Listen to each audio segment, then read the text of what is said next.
وكالعادة ضحكوا علينا، كريم اكريتين مش بيقشر البشرة.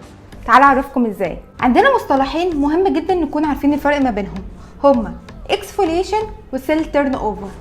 جلدنا بيتكون من 3 طبقات. اول طبقة وهي طبقة الابيديرمس، ودي جواها 5 طبقات تانيين.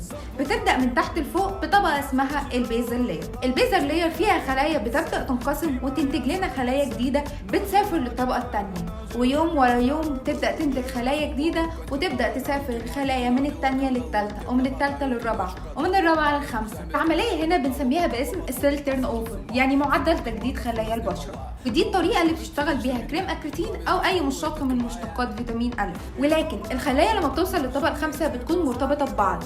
بيجي هنا دور المواد المقشرة، بتيجي تكسر الروابط دي وبتخلي الخلايا حرة، وبالتالي هتبقى سهل انها تتقشر وتقع من على سطح الجلد.